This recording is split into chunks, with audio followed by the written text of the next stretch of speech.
Diremehkan oleh rekan satu timnya sendiri, Su Heng dipaksa memilih jalan sunyi. Namun di tengah misi mematikan, ia justru menemukan sesuatu yang mustahil. Sebuah makhluk kecil yang lemah, dijodohkan untuk mati di arena, melawan seekor harimau buas.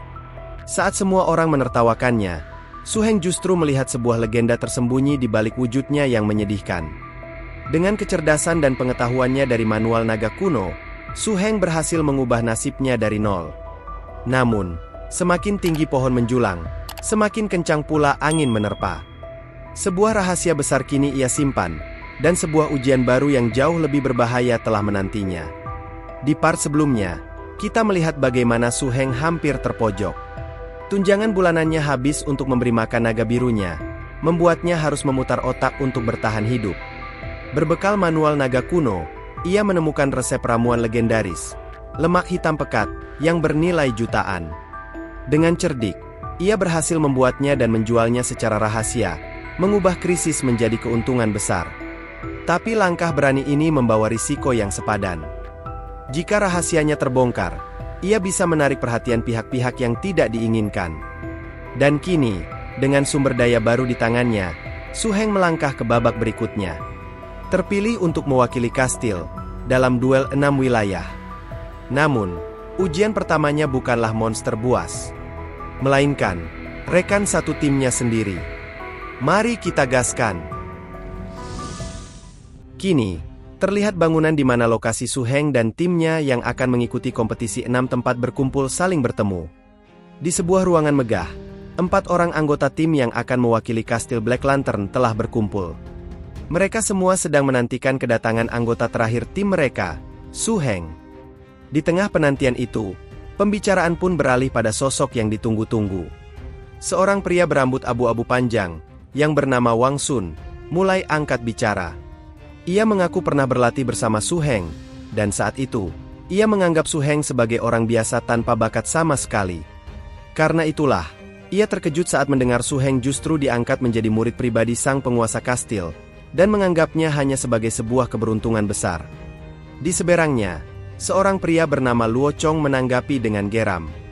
Rasa irinya terdengar jelas saat ia mengeluh, bahwa penguasa kastil bahkan berencana menjadikan Su Heng sebagai kapten tim mereka dalam duel mendatang. Dari belakang Luo Chong, seorang wanita bernama Lena ikut menimpali. Ia membandingkan situasi ini dengan kaptennya di tahun lalu, yang menurutnya sangat kuat, namun tetap gagal memasuki tempat rahasia meski sudah meraih juara keempat. Di tengah perdebatan itu, wanita keempat dengan rambut ungu panjang akhirnya angkat bicara. Dengan nada tajam, ia mengingatkan Luo Chong untuk tidak berani meragukan keputusan penguasa kastil, sebuah perintah yang bahkan guru mereka sendiri tidak akan berani membantahnya. Ia melanjutkan, mengatakan bahwa mereka semua telah salah besar dalam menilai Su Heng. Sebagai bukti, ia menyebutkan bahwa hewan panggilan pertama Su Heng adalah Dragon Snake Lizard, seekor spesies berbahaya tingkat teratas. Ia menekankan bahwa tak satu pun dari mereka di ruangan itu yang memiliki bis setingkat itu, yang seharusnya sudah cukup untuk menunjukkan perbedaan kekuatan di antara mereka. Kenyataan pahit itu membuat Luo Chong tak bisa berkata-kata. Ia hanya bisa berdiri dengan wajah memerah karena marah dan malu, menahan emosinya yang meluap-luap. Tepat di saat suasana sedang tegang, pintu ruangan pun terbuka. Su Heng akhirnya tiba, disambut oleh seorang pelayan istana. Pelayan itu menyampaikan pesan bahwa sang penguasa kastil berhalangan hadir, dan mempersilakan Su Heng untuk langsung bergabung dengan rekan-rekan satu timnya. Setelah mengantar Su Heng ke meja perjamuan dan menyarankan mereka untuk saling mengenal, pelayan itu pun dengan sopan meminta diri. Keempat anggota tim yang lain serentak berdiri dan membungkuk hormat, melepas kepergian sang pelayan istana. Pintu di belakang mereka tertutup rapat, menyisakan kelima anggota tim itu dalam keheningan yang kaku. Keheningan itu dipecah oleh Wang Sun, yang menyapa Su Heng dengan nada sarkastik, menyebutnya sebagai sang kapten yang akhirnya tiba. Lena ikut menimpali dengan tawa mengejek, menambahkan sindiran pedas tentang status baru Su Heng. Menghadapi sambutan dingin itu, Su Heng hanya diam 1000 bahasa, tak menunjukkan reaksi apapun. Sikap tenangnya justru membuat atmosfer di dalam ruangan itu terasa semakin berat dan tidak bersahabat. Wanita berambut ungu yang sejak tadi mengamati, akhirnya mencoba mencairkan suasana. Ia memanggil nama Su Heng dengan tenang. Wanita berambut ungu itu kemudian berdiri dan menghampiri Su Heng. Ia memperkenalkan dirinya sebagai Lin Yuxin, seorang trainer resmi dengan pengalaman lebih dari setahun. Ia juga menyebutkan kedua beast miliknya, Flower Ghost Tiger dan Electric Tailed Swallow, yang keduanya merupakan spesies berbahaya tingkat menengah. Sambil menyambut jabat tangannya, Su Heng pun memperkenalkan dirinya. Ia menjelaskan bahwa dirinya baru menjadi trainer selama 2 bulan, namun juga sudah berstatus resmi. Dan sebagai puncaknya, ia menyebutkan bahwa satu-satunya beast miliknya adalah Dragon Snake Lizard, spesies berbahaya tingkat teratas. Informasi itu jelas menyulut api kecemburuan Luo Chong. Dengan nada penuh sindiran, ia mengomentari pencapaian Su Heng yang luar biasa, menjadi trainer resmi hanya dalam 2 bulan dengan beast tingkat teratas. Su Heng menoleh ke arah Luo Chong. Dengan tatapan dingin dan suara yang tenang, ia menegaskan satu fakta sederhana, bahwa dirinya lebih kuat daripada Luo Chong. Sebuah pernyataan singkat yang langsung membuat amarah Luo Chong meledak seketika. Ia menggebrak meja, tak terima dengan harga dirinya yang diinjak-injak begitu saja. Amarah Luo Chong sudah tak terbendung lagi. Ia tidak ragu untuk langsung memanggil beast andalannya di tengah ruangan itu. Sebuah segel sihir berwarna merah menyala, dan dari dalamnya muncul sesosok monster raksasa, Red Scarlet Beast. Dengan monster besarnya yang menjulang tinggi, Luo Chong menatap Su Heng dengan angkuh. Ia mencoba memprovokasi Su Heng lebih jauh, mengejeknya apakah nyalinya sudah ciut sekarang. Namun, Su Heng tetap tenang, sama sekali tidak terintimidasi. Pikirannya bekerja dengan cepat, menganalisis situasi di hadapannya. Ia mengakui dalam hati, bahwa jika hanya membandingkan kekuatan saat ini, Dragon Snake Lizard miliknya memang belum tentu bisa menang. Akan tetapi, ia memiliki sesuatu yang tidak dimiliki Luo Chong, yaitu manual naga kuno. Dengan pengetahuan itu, Su Heng sangat percaya diri. Ia berpikir, jika dengan keuntungan sebesar ini ia masih tidak bisa mengalahkan Luo Chong dalam kompetisi nanti, maka ia lebih baik menyerah saja menjadi seorang trainer. Menanggapi pameran kekuatan itu, Su Heng hanya membalas dengan santai. Ia mengakui bahwa Red Scarlet Beast itu tidak buruk, namun ia kemudian dengan tenang menunjukkan sebuah fakta, bahwa monster itu bukanlah spesies berbahaya tingkat teratas. Sebuah sindiran balik yang membuat Lin Yuxin di sebelahnya tertawa kecil. Provokasi itu tentu saja membuat Luo Chong semakin marah, namun Lena dengan sigap maju untuk menengahi. Ia mencoba menenangkan situasi, mengatakan bahwa mereka adalah satu tim, dan Luo Chong barusan hanya sekadar bercanda. Su Heng kembali merespon dengan nada yang tenang namun penuh makna. Ia berkata bahwa mungkin sang penguasa kastil tidak akan menghukumnya, tapi ia tidak yakin bagaimana reaksi para penjaga istana jika ada yang sembarangan memanggil monster di wilayah dalam kastil. Ancaman terselubung itu berhasil. Dengan wajah penuh amarah dan rasa kesal yang tak tertahankan, Luo Chong akhirnya menarik kembali Red Scarlet Beast miliknya ke dalam segel sihir. Meski sudah menarik monsternya, tatapan penuh dendam dari Luo Chong tidak mereda. Ia memberikan satu ancaman terakhir pada Su Heng, menyuruhnya berharap agar mereka tidak bertemu dalam duel sebulan lagi. Ancaman itu sama sekali tidak dipedulikan oleh Su Heng. Ia justru merasa muak dan kecewa. Ia berpikir, orang-orang ini sama sekali tidak punya kesadaran untuk bersatu demi nama baik kastil, dan hanya sibuk dengan ego mereka masing-masing. Merasa tidak ada gunanya lagi berada di sana, Su Heng pun berbalik badan dan berjalan keluar tanpa mengucapkan sepatah kata pun. Pintu ruangan itu tertutup dengan keras di belakangnya, meninggalkan keheningan yang tegang. Tindakan Su Heng yang seolah meremehkannya itu menjadi bahan bakar terakhir bagi amarah Luo Chong.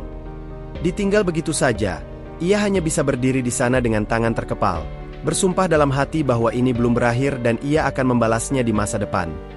Kembali ke dalam ruangan, Wang Sun menanggapi amarah Luo Chong dengan sebuah tawa kecil. Ia mencoba menenangkannya, mengatakan bahwa akan ada banyak kesempatan untuk berurusan dengan Su Heng di masa depan. Sementara itu, Su Heng telah meninggalkan ruangan itu jauh di belakangnya. Langkah kakinya membawanya menaiki anak tangga, menuju atap bangunan. Sambil berjalan, ia memikirkan jadwalnya, bahwa keesokan harinya, ia akan berangkat menuju hutan Grizzly. Sesampainya di puncak, ia menatap cakrawala dengan tatapan penuh perhitungan. Ia mulai mengerti. Rekan-rekan satu tim yang tidak bisa percaya satu sama lain ini, ia sadar bahwa ini pasti bagian dari ujian yang diberikan oleh gurunya. Karena itu, Ia bertekad untuk memanfaatkan pelatihan khusus yang akan ia jalani di hutan grizzly dengan sebaik-baiknya. Jubahnya berkibar dihembus angin, seiring dengan sumpahnya di dalam hati, bahwa ketika ia kembali nanti, ia akan menjadi seorang kapten yang diakui dan bisa dipercaya oleh mereka semua. Keesokan paginya, saat fajar baru saja menyingsing, suasana tenang menyelimuti kediaman Su Heng. Namun, ketenangan itu pecah oleh suara ketukan pintu yang keras. Dari luar, terdengar suara seseorang yang memanggil nama Su Heng dengan hormat. Orang itu memperkenalkan diri sebagai Zhang Cheng, kepala penjaga Black Lantern. Ia memberitahu Su Heng bahwa dirinya telah ditugaskan untuk menjadi pengawal pribadi selama pelatihan khususnya kali ini. Tujuan mereka adalah hutan grizzly, sebuah tempat yang terkenal liar dan penuh dengan monster berbahaya. Tak lama, terdengar suara Su Heng dari dalam, mempersilakan para tamunya untuk masuk. Di dalam, Zhang Cheng tidak membuang waktu. Ia langsung membentangkan sebuah peta di atas meja, memulai penjelasan tentang rute perjalanan mereka. Zhang Cheng menjelaskan bahwa tujuan pertama mereka adalah sebuah kota bernama Rivet, sebuah pemukiman yang berada tepat di tepi hutan Black Bear. Ia menunjukkan di peta bahwa meskipun jaraknya terlihat lurus, kondisi jalan yang bagus hanya mencakup setengah dari perjalanan. Sisanya adalah rute yang jauh lebih sulit dan berliku-liku. Perjalanan yang akan membawa mereka melewati hutan lebat dan sungai-sungai yang deras. Secara keseluruhan, jarak yang harus mereka tempuh adalah sekitar 600 mil. Zhang Cheng melanjutkan penjelasannya. Ia memperkirakan jarak tempuh 150 km itu akan dipenuhi berbagai macam bahaya dan faktor tak terduga di sepanjang jalan. Su Heng memperkirakan dalam benaknya bahwa perjalanan menuju kota Rivet akan memakan waktu sekitar 1 hingga 2 hari. Setelah selesai, Zhang Cheng bertanya apakah Su Heng memiliki pertanyaan lain. Namun Su Heng tidak ingin bertanya lebih jauh, dan dengan tegas, ia mengajak mereka untuk segera berangkat. Tak lama kemudian, perjalanan mereka pun dimulai. Mereka menaiki sebuah kendaraan khusus yang berjalan menyusuri belantara hutan. Kendaraan lapis baja itu adalah hadiah dari Blacklight, yang dikembangkan secara khusus untuk para trainer militer dan memiliki nilai yang sangat mahal. Di dalam kendaraan, Su Heng memanfaatkan waktu perjalanan dengan mempelajari peta.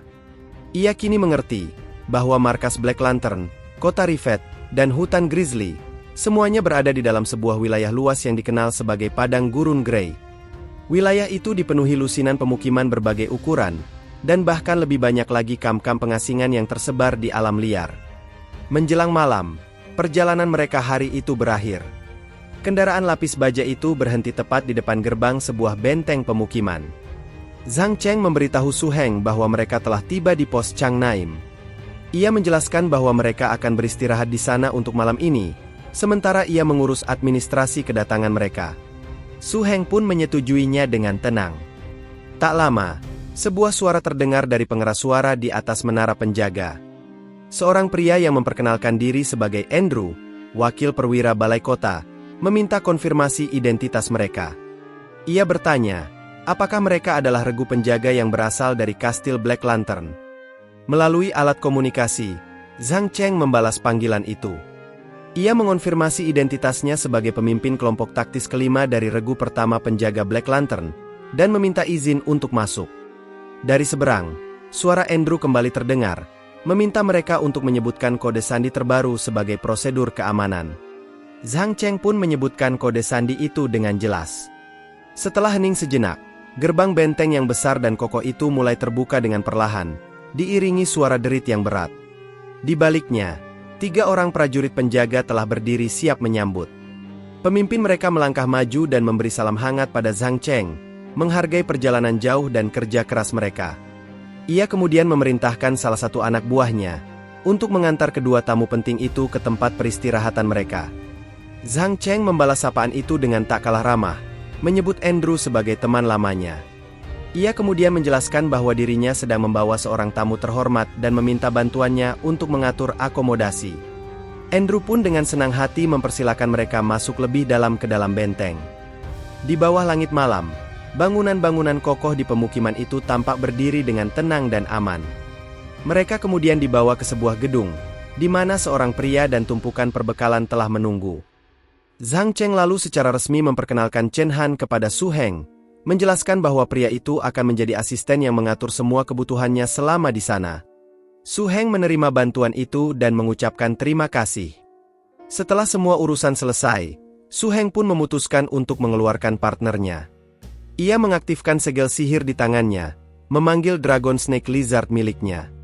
Dalam sekejap, sesosok makhluk agung berwarna biru pun muncul dan berdiri dengan gagah di sampingnya. Su Heng kemudian menunjuk ke arah tumpukan perbekalan yang telah disiapkan. Ia memberitahu makhluknya itu bahwa ia pasti lelah setelah perjalanan, dan menyuruhnya untuk segera makan. Kemunculan beast itu tentu saja membuat Zhang Cheng dan Chen Han terbelalak kaget.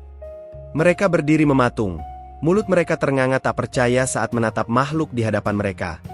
Baru pada saat itulah mereka benar-benar sadar bahwa beast milik tamu terhormat ini bukanlah hewan biasa, melainkan spesies berbahaya tingkat teratas yang legendaris. Zhang Cheng dan Chen Han memperhatikan dengan bingung saat Dragon Snake Lizard itu mendekati tumpukan kotak perbekalan. Mereka berpikir, Su Heng bahkan tidak membuka wadah makanan itu terlebih dahulu. Namun, keraguan mereka langsung terjawab dengan cara yang spektakuler. Makhluk itu membuka mulutnya, dan menyemburkan sebuah energi ungu misterius. Energi itu berputar dan mengangkat semua kotak perbekalan ke udara, menghancurkan wadahnya dalam sekejap. Isi di dalamnya kemudian melayang dan langsung tersedot masuk ke dalam mulut sang Dragon Snake Lizard. Ia melahap semuanya dalam sekejap mata, tanpa meninggalkan sisa sedikit pun. Setelah selesai makan, makhluk agung itu terlihat sangat puas dan kenyang. Meninggalkan kedua pengawal itu yang hanya bisa terdiam, semakin takjub dengan apa yang baru saja mereka saksikan. Kedua pengawal itu masih mencerna apa yang baru saja mereka lihat. Takjub pada bagaimana beast itu bisa memisahkan makanan dari wadahnya dengan begitu mudah. Setelah pulih dari keterkejutannya, Chen Han mencoba mengakrabkan diri. Ia menjelaskan bahwa pos Chang Naim memiliki kehidupan malam yang ramai, dan mengajak Su Heng untuk pergi ke bar lokal untuk bersantai. Namun, Su Heng menolak tawaran itu dengan halus. Ia mengatakan bahwa dirinya lebih tertarik untuk berjalan-jalan melihat-lihat kota, dan bertanya apakah ada seseorang yang bisa menjadi pemandu. Belum sempat Chen Han menjawab, pintu ruangan mereka tiba-tiba berderi terbuka. Sesosok gadis kecil dengan rambut ungu masuk ke dalam ruangan sambil membawa sekantong belanjaan. Seolah mendengar permintaan Su Heng, gadis kecil itu langsung menatapnya dengan mata berbinar. Dengan penuh semangat, ia bertanya apakah Su Heng sedang mencari seorang pemandu. Kemunculannya yang tiba-tiba itu tentu saja membuat Su Heng dan Chen Han sangat terkejut. Melihat ekspresi kaget mereka, gadis kecil itu langsung meminta maaf. Ia memperkenalkan dirinya sebagai Lena, dan menjelaskan bahwa ia tidak bermaksud menguping. Lena berkata bahwa kakeknya, Andrew, yang menyuruhnya untuk mengantarkan makanan khas Chang Naim untuk sang tamu. Chen Han pun segera mendekat untuk menenangkan suasana. Ia memastikan kepada Su Heng bahwa Lena memang benar cucu dari Andrew, dan merekomendasikannya sebagai pemandu yang sempurna. Mendengar itu, Su Heng tersenyum ramah. Ia kemudian membungkuk untuk menyamakan tingginya dengan Lena. Dengan nada yang hangat, ia menerima tawaran itu dan meminta Lena untuk menjadi pemandunya berkeliling kota. Sebuah awal dari petualangan singkat mereka di wilayah perbatasan, sebelum memasuki hutan grizzly yang sebenarnya. Di bawah langit malam yang berbintang, Su Heng pun mulai berjalan-jalan mengelilingi pemukiman Chang Naim, dengan Lena sebagai pemandunya. Lena mulai menjelaskan bahwa arsitektur di tempat ini sangat berbeda dengan gaya bangunan di wilayah Kastil Black Lantern.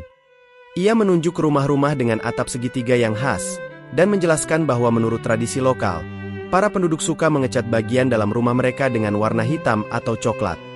Sambil terus berjalan, Lena bercerita bahwa ada ratusan bangunan seperti itu di seluruh Chang Naim. Semuanya, baik itu rumah penduduk maupun toko-toko, dibangun di sepanjang lereng gunung Chang Naim. Lena kemudian menunjuk ke arah puncak lereng. Di sana, berdiri sebuah kastil kecil yang terbuat dari tanah dan batu. Ia menjelaskan bahwa itu adalah kastil Chang Naim yang asli, yang kini berfungsi sebagai balai kota. Perjalanan mereka berlanjut hingga tiba di depan sebuah bangunan besar yang ramai dan terang benderang. Lena menjelaskan bahwa ini adalah arena besar kota, tempat paling hidup di Chang Naim saat malam hari. Su Heng menatap bangunan itu dengan tatapan tertarik, berpikir dalam hati apakah tempat ini benar-benar sebuah koloseum. Seolah bisa membaca pikirannya, Lena mulai menjelaskan sistem yang ada di sana. Ia bercerita bahwa para penjaga dan penduduk kota terkadang menangkap monster liar untuk diadu dalam duel di arena. Duel-duel ini dijadikan acara tontonan untuk menghibur warga. Lena menambahkan bahwa tidak ada yang terbuang sia-sia. Monster yang kalah dan mati, dagingnya akan dibagikan kepada para penduduk kota.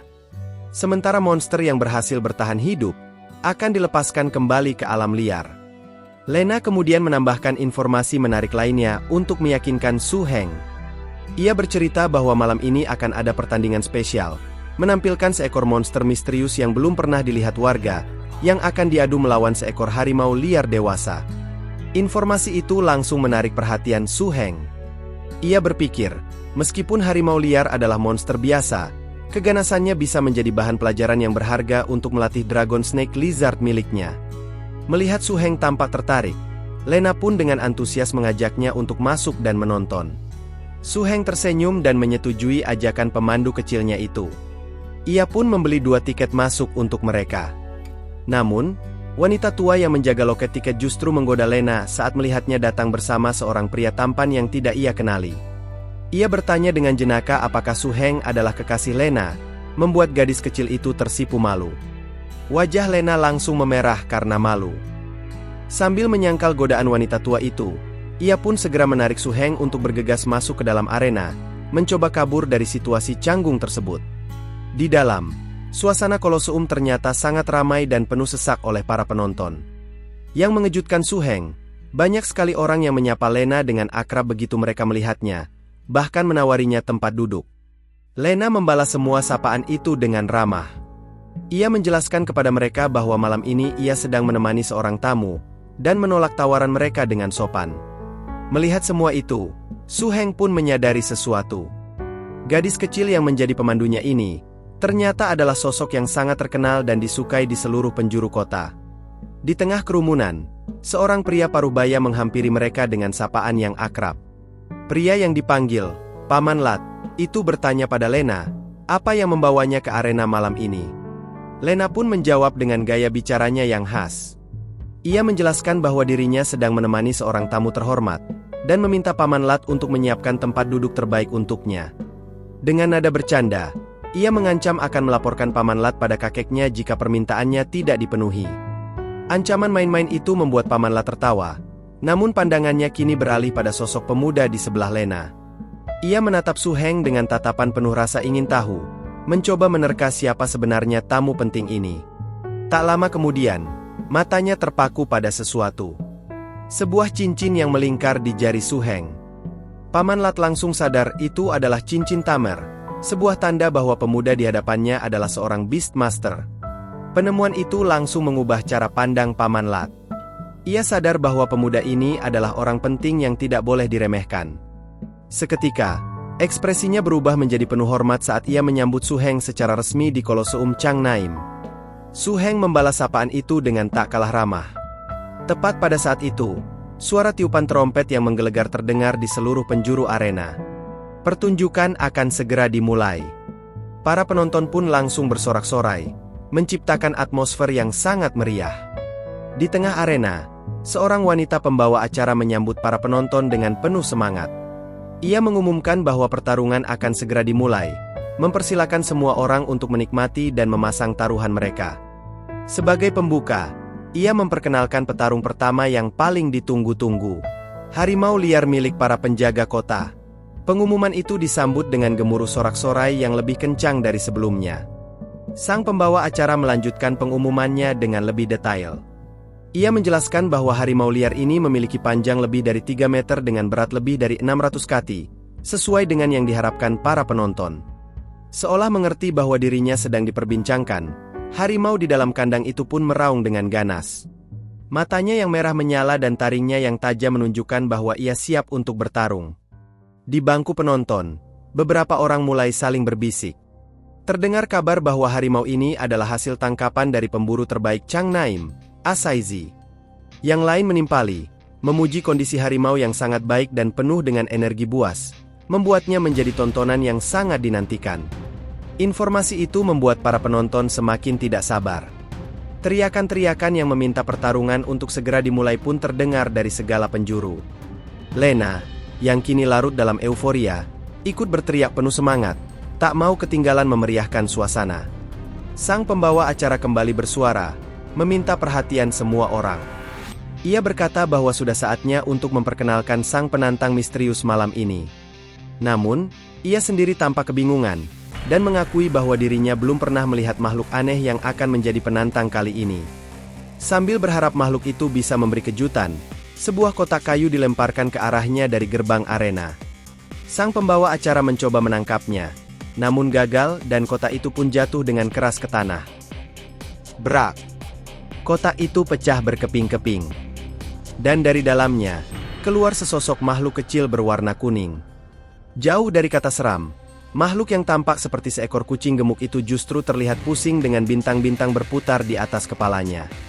Belum sempat makhluk kecil itu pulih dari pusingnya, sang harimau liar telah dilepaskan dari kandangnya dan langsung menerkam. Menyadari bahaya, makhluk kuning itu langsung tersadar dan melesat kabur dengan kecepatan kilat, membuat semua orang di arena terkejut. Napasnya terengah-engah, kini ia hanya bisa menempel di dinding pembatas arena, gemetar ketakutan. Pemandangan itu tentu saja langsung memancing gelak tawa dari seluruh penonton. Bagi mereka, ini adalah pertama kalinya mereka melihat sebuah duel di mana salah satu pesertanya langsung kabur bahkan sebelum dimulai. Namun, di tengah tawa riuh penonton, ada satu orang yang tidak tertawa sama sekali. Su Heng menatap makhluk kecil itu dengan ekspresi tak percaya, matanya terbelalak kaget. Sebuah dugaan yang mustahil mulai terbentuk di benaknya, saat ia mencoba meyakinkan diri bahwa ia pasti salah lihat. Sang harimau sama sekali tidak memberi ampun. Dengan mata merah yang menyala-nyala, ia kembali meraung keras, mengintimidasi mangsanya yang sudah terpojok. Tanpa ragu, ia pun melompat, menerkam ke depan dengan cakar terentang. Di hadapan serangan itu, makhluk kecil berwarna kuning tersebut hanya bisa menjerit ketakutan, seolah pasrah menunggu ajalnya. Masih menempel di dinding pembatas, makhluk kecil itu tampak putus asa. Tepat saat sang harimau kembali menerkam, ia pun melompat turun dengan refleks yang sangat cepat, berhasil menghindari serangan itu untuk kedua kalinya. Gagal lagi dan lagi, membuat kesabaran sang harimau akhirnya habis. Aura merah yang penuh amarah mulai terpancar dari tubuhnya, menandakan bahwa ia akan menjadi jauh lebih serius. Di seberang arena, makhluk kuning itu hanya bisa meringkuk di tanah, gemetar hebat. Ia terlihat begitu kecil dan tak berdaya di hadapan predator raksasa yang kini menatapnya dengan tatapan membunuh. Pemandangan itu mengubah tawa para penonton menjadi decak kagum. Mereka tidak menyangka, makhluk kecil yang mereka kira akan kalah dalam sekejap, ternyata memiliki kecepatan yang luar biasa untuk menghindar. Seorang anak kecil bahkan bertanya pada ibunya, monster mengagumkan jenis apa sebenarnya makhluk kuning itu. Sementara para penonton hanya melihat kecepatan, Su Heng melihat sesuatu yang jauh lebih dalam. Pikirannya kembali membuka isi dari manual naga kuno yang telah ia pelajari. Manual itu mencatat bahwa di antara semua spesies berbahaya, ada 4 kategori makhluk legendaris yang keberadaannya hampir dianggap sebagai mitos. Karena kekuatan mereka yang luar biasa, keempat kategori ini dikenal juga sebagai 4 Dewa Rumor.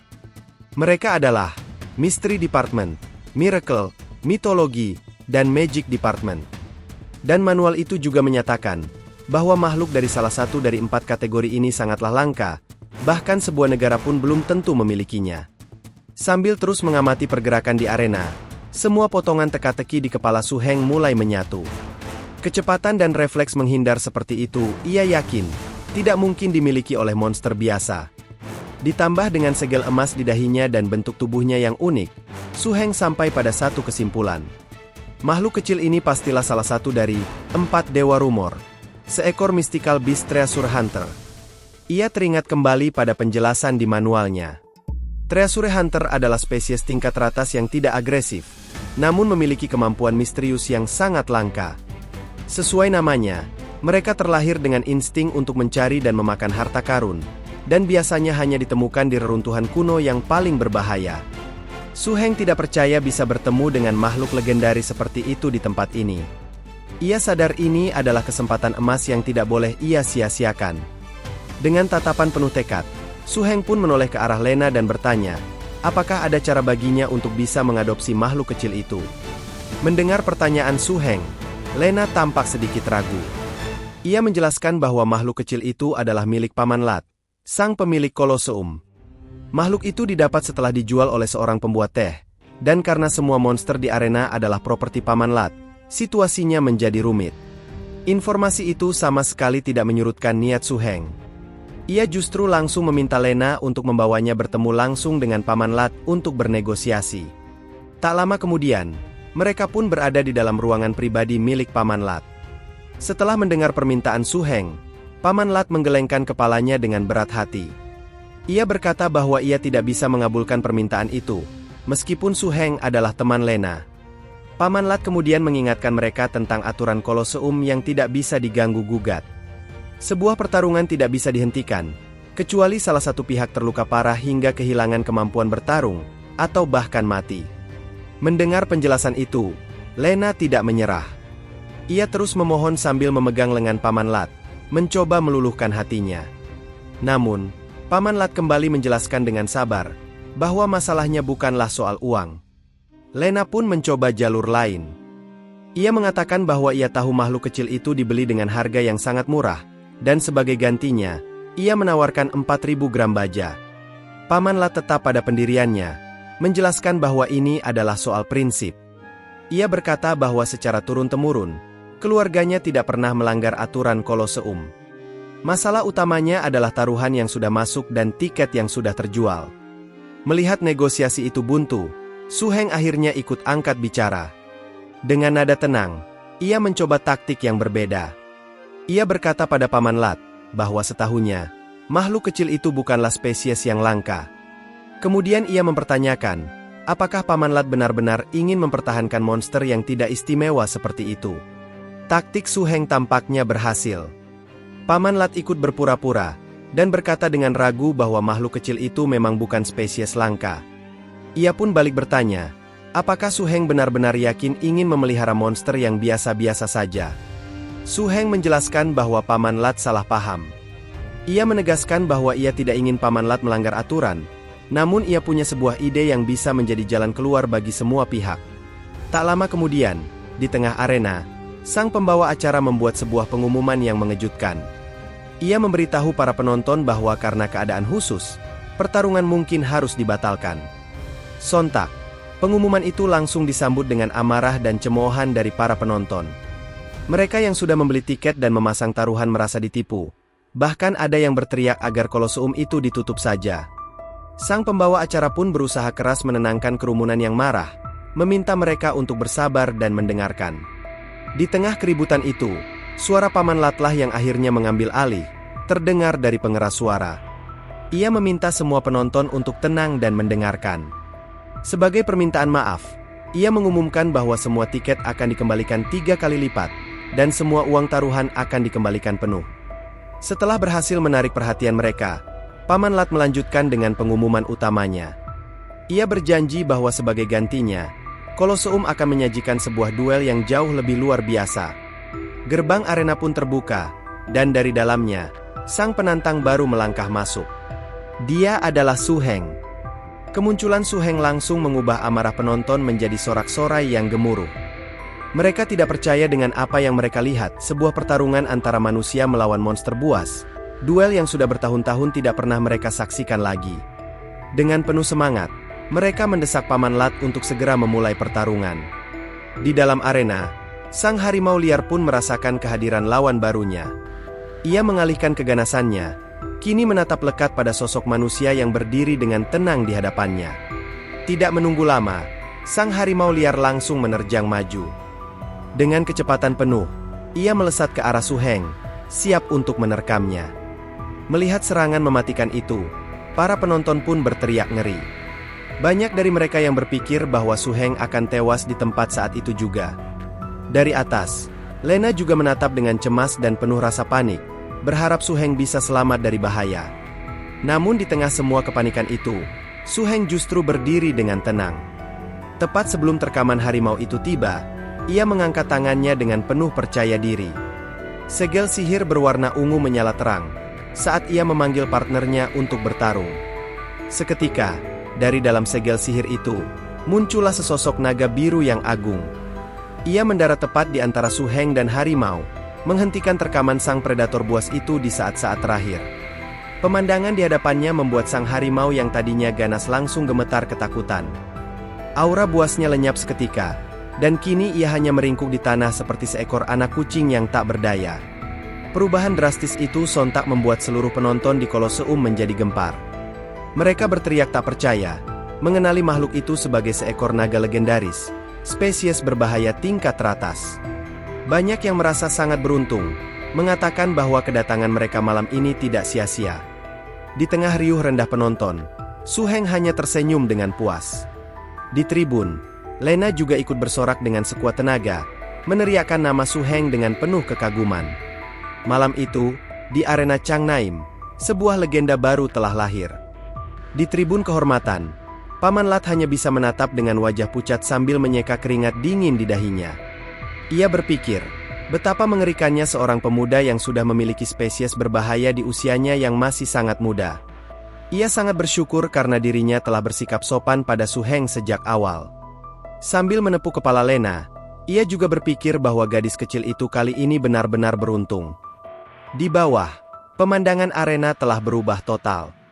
Dragon Snake Lizard milik Su Heng berdiri dengan agung, sementara sang harimau liar hanya bisa diam mematung di tempatnya, lumpuh karena takut.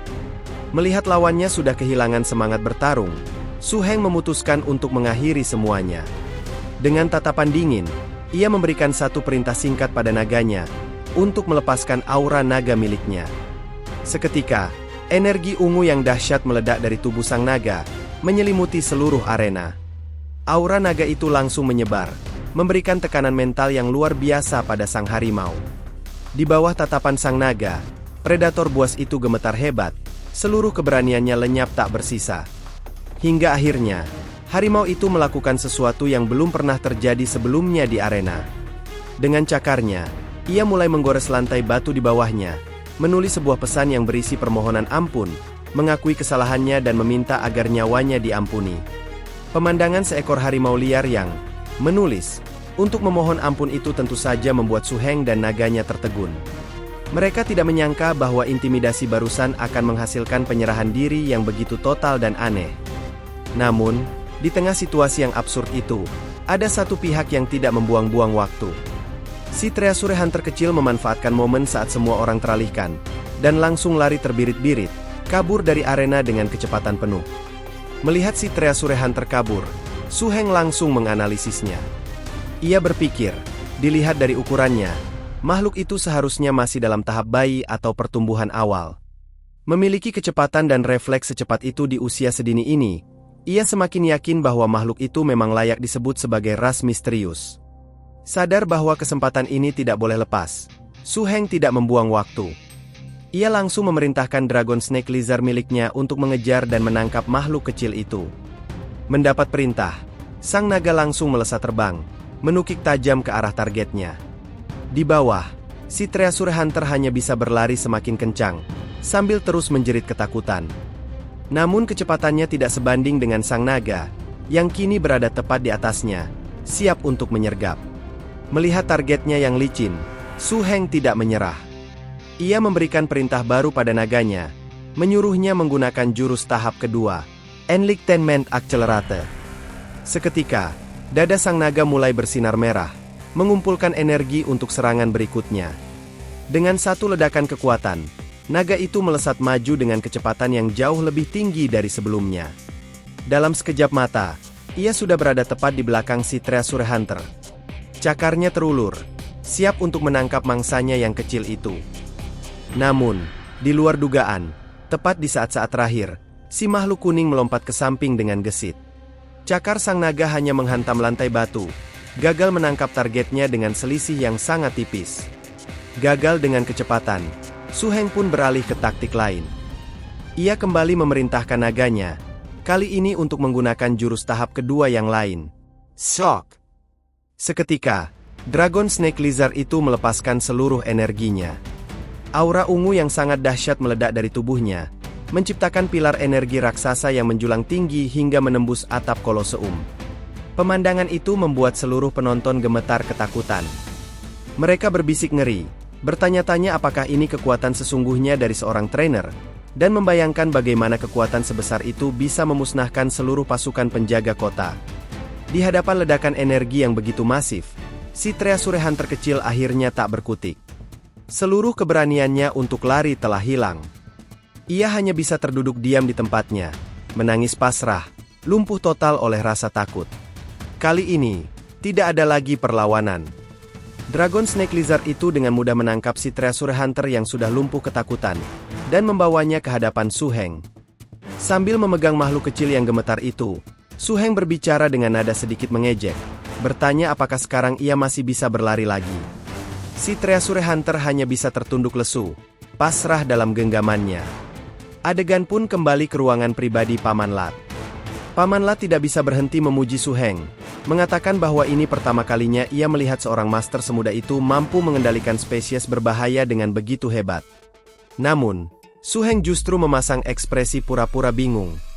Ia berkata bahwa ia sendiri sangat penasaran, dan bertanya pada Paman Lat, bagaimana sebenarnya makhluk dengan kecepatan luar biasa seperti itu bisa tertangkap pada awalnya. Pertanyaan Su Heng membuat Paman Lat tersenyum penuh arti. Ia pun mulai menceritakan kisah di balik penangkapan makhluk kecil itu. Paman Lat menjelaskan bahwa selain menjadi titik suplai, Chang Naim juga terkenal karena keahliannya dalam membuat wine. Ia lalu menyebut nama sang penangkap, Old Kuman, pembuat wine terbaik di kota itu.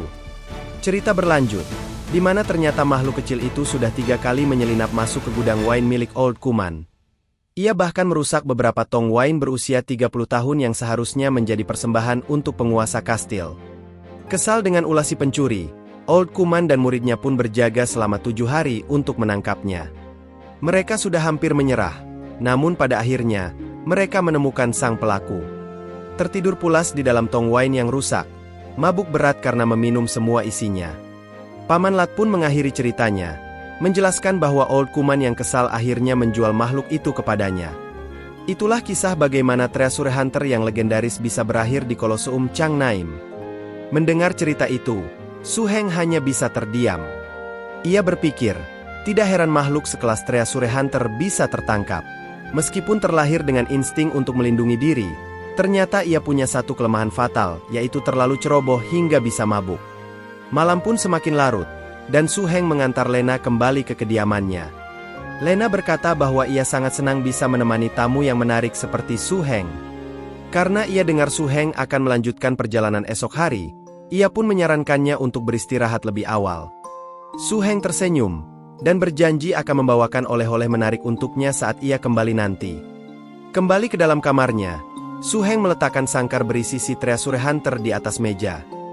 Ia menatap makhluk kecil itu, yang masih meringkuk ketakutan di sudut sangkar. Su Heng pun menegurnya, bertanya kenapa ia memasang ekspresi seperti itu. Ia mencoba menjelaskan pada makhluk itu, bahwa jika bukan karena dirinya yang turun tangan, cepat atau lambat ia pasti sudah mati di arena. Mendengar itu, si Treasure Hunter hanya bisa menatap balik dengan mata yang berkaca-kaca, penuh kesedihan. Pandangan Su Heng kemudian beralih pada sangkar itu sendiri. Ia berpikir, jeruji besinya tidak lebih tebal dari jari kelingking. Jika Dragon Snake Lizard miliknya yang ada di dalam sana, sangkar selama ini pasti sudah hancur lebur sejak lama. Dari situlah ia menarik kesimpulan, bahwa makhluk misterius seperti Treasure Hunter ini, ternyata memang sama sekali tidak memiliki sifat agresif. Su Heng pun dengan lembut menyentuh kepala si Treasure Hunter. Ia berpikir, langkah selanjutnya adalah menjalin ikatan, tapi manual naga kuno miliknya tidak memberikan petunjuk apapun tentang apa yang disukai makhluk ini. Setelah berpikir sejenak, ia pun menemukan sebuah ide yang sedikit licik. Ia memutuskan untuk membiarkan makhluk kecil itu kelaparan selama beberapa hari, dengan berpikir bahwa pada saatnya nanti, ia pasti akan memakan apapun yang diberikan padanya. Namun, saat pandangannya jatuh pada cincin tamer di jarinya, ia teringat sesuatu yang penting. Karena terlalu sibuk mengurusi si Treasure Hunter, ia benar-benar lupa memberi makan malam untuk partnernya yang lain, Dragon Snake Lizard. Malam itu di Chang Naim, Su Heng tidak lagi sendirian. Di satu sisi, ia memiliki seekor naga petarung yang setia dan kuat. Dan di sisi lain, ia baru saja mendapatkan seekor makhluk legendaris dengan potensi tak terbatas untuk menemukan harta karun. Dengan 2 kartu as di tangannya, pelatihan Su Heng di hutan grizzly yang berbahaya kini akan menjadi jauh lebih menarik. Pertanyaan besarnya adalah, bagaimana ia akan memanfaatkan kedua kekuatan yang sangat berbeda ini untuk mengguncang dunia? Mari kita nantikan jawabannya di part selanjutnya. Terima kasih.